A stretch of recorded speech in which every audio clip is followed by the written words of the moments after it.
Bonjour. Aujourd'hui, nous allons continuer l'explication des différentes fonctionnalités relatives à la gestion des permissions et des rôles. Aujourd'hui, nous allons voir ensemble comment créer des permissions et les attribuer à des rôles. Donc, en tant qu'utilisateur de rôle user ou super user, quand on consulte la page de permissions, on a la liste des permissions relatives aux différentes ressources et les actions possibles. Donc, pour créer une ressource, on va créer par exemple une ressource vu que pour les utilisateurs, nous avons que deux permissions qui sont la création des utilisateurs, user create et user read, c'est-à-dire créer un utilisateur ou bien la consultation des utilisateurs. Maintenant, nous voulons créer une permission pour gérer la suppression ou la modification d'un utilisateur. Donc pour cela, nous sommes admin pour le faire, ou au moins un compte qui a le droit de création des permissions. Donc pour créer, il faut cliquer sur Nouvelle permission et lui donner le nom de la permission. D'habitude, ou bien pour des raisons de standardisation, j'ai opté pour cette façon de nommer les permissions. D'abord, le nom de la ressource ou le nom de l'information qu'on veut gérer. Pour le moment, ici, c'est users. Et deux points pour séparer le nom de la ressource et l'action qu'on veut. L'action qu'on veut, c'est pour le moment update. On veut faire users update. Donc la ressource, c'est user, la gestion des users. On clique ici, c'est tout là dans cette liste des ressources, c'est toutes les ressources disponibles dans l'application ou les ressources que l'application gère pour le moment. Donc on sélectionne les ressources à gérer par cette permission et l'action qu'on veut. Donc l'action qu'on veut, il n'y a que 4 actions, soit la lecture, la création, la modification et la suppression.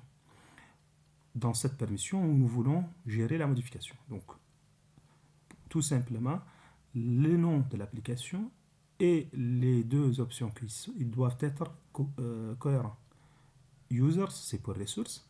Update, c'est pour l'action modification. Ici, nous allons aussi donner une description afin que quiconque peut voir qu'est-ce qu'on veut faire avec cette permission. Donc ici, modification des utilisateurs. On crée, donc là, elle est là, vu que c'est créé. Maintenant, la permission est créée, on va aller vers le rôle. Pour le moment, user simple, il ne peut pas modifier un utilisateur. Donc, si je reviens sur la page d'utilisateur simple, il a l'accès comme on a donné la dernière fois, mais on veut modifier ces informations. On veut par exemple modifier ce nom. Au lieu de agent 001, on veut agent 002 par exemple. Aller sur modifier. Donc là, si on veut modifier, on va 02 par exemple et modifier. Nous ne sommes pas autorisés pour le moment. Regardez maintenant, si on donne l'autorisation, on revient sur l'admin, on donne l'autorisation de update. Vous voyez ici ce que nous venons de créer comme permission, elle est là. Donc pour ce rôle user, nous allons lui donner la permission de modification des utilisateurs. Donc on coche et on sauvegarde, modifier le rôle. Donc automatiquement, il donne ce rôle, cette permission à ce rôle. Maintenant, si on revenons sur la page de l'utilisateur simple, là où on n'avait pas la permission de modifier, si on fait modifier maintenant, regardez ce qui se passe. Il a accepté, il a modifié, parce que nous avons donné l'autorisation. Donc ça, c'est une façon aussi de gérer c'est la façon de gérer les permissions et donc donner à un rôle une permission ou plusieurs permissions. Donc on peut, avec cette façon, donner la modification, la création, et ne pas donner la suppression, par exemple. Ou donner la consultation et ne pas donner le reste. Ni modification, ni suppression, ni création. C'est juste une consultation si on veut. Donc totalement flexible avec les différentes possibilités que nous avons. Donc on va voir sur la liste d'un utilisateur simple le rôle qu'il a. Si on voit ici, c'est tout ce qui est coché ici, c'est le rôle qu'il a en tant qu'utilisateur simple. Donc ils sont là, mais il peut lire les utilisateurs, il peut modifier les utilisateurs pour le moment, mais il ne peut pas créer un utilisateur. On va vérifier ça ensemble. Création, elle n'est pas possible. S'il complète toutes les informations, il ne donne pas l'accès à la création. Même la suppression, si on veut supprimer, il n'a toujours pas l'autorisation de suppression. Mais la modification, oui. Si vous voulez, on refait l'opération. Modification, on va modifier son mail, par exemple. Au lieu d'agent tout court, on va rajouter 002. Donc la modification va se faire automatiquement. Agent 002, Gmail, sni.com, par exemple. Si on veut modifier ça par Gmail, ça sera Gmail. Donc, le rôle user, on lui a donné les différentes possibilités, modification et création. Et consultation pour le moment. Mais on n'a pas donné la suppression ni la création. Donc c'est ça la gestion, la façon de créer un rôle, l'attribuer, création d'une permission, son attribution à un rôle et tout simplement éviter que quelqu'un fait des choses qu'il n'a pas autorisées ou de permission pour le faire. Dans d'autres vidéos, nous allons voir comment créer des rôles, parce que ici nous avons vu les rôles, mais nous avons juste attribué des permissions à des rôles. Mais la création des rôles, on peut même le faire tout de suite.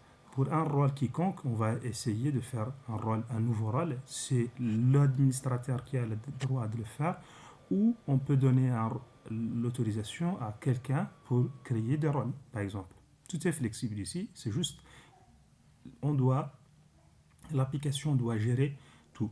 Donc, pour le moment, ce que vous voyez ici, un admin ou un super admin, il n'y a pas de description, pas de permission, c'est parce que l'application gère par défaut les permissions aux utilisateurs admin, de type admin. Les rôles admin et super admin, c'est automatique, ils gèrent tout. La gestion totale du site. Pas besoin de lui attribuer quoi que ce soit. Tout rôle admin et super admin, automatiquement l'application lui donne l'autorisation complète. Mais le reste, il faut des rôles, il faut attribuer des rôles. Exemple, nous allons maintenant créer un rôle. On va lui dire que c'est un rôle, on va dire, de visiteur. Il n'a que la consultation des sites. Donc ce rôle visiteur, on va lui donner une description. Juste visiter les pages. Tout simplement. Et quand on lui donne visiter, c'est-à-dire la lecture. Donc il va lire les utilisateurs, il va lire les sites, il va lire les engins, il va lire ce qu'on veut. Ici, il y a toutes les ressources actuellement disponibles. Donc si on crée ce rôle, visiteur, voir les pages, il a le droit de lire les utilisateurs, ainsi de suite. Maintenant, si on prend un utilisateur qui n'a pas de rôle user, par exemple celui-là, on va lui donner le rôle de visiteur qu'on vient de créer. Donc maintenant, il a le rôle de visiteur. Donc les permissions, les rôles que nous avons créés ici, permissions à ce rôle, sont automatiquement attribués à cet agent avec les rôles existants de son rôle principal. C'est-à-dire on peut donner plusieurs rôles à un utilisateur. Donc, tout rôle peut avoir plusieurs permissions. Donc, plus tard, nous allons voir qu'est-ce que ça fait comme impact sur le reste de l'application. Merci et à la prochaine vidéo.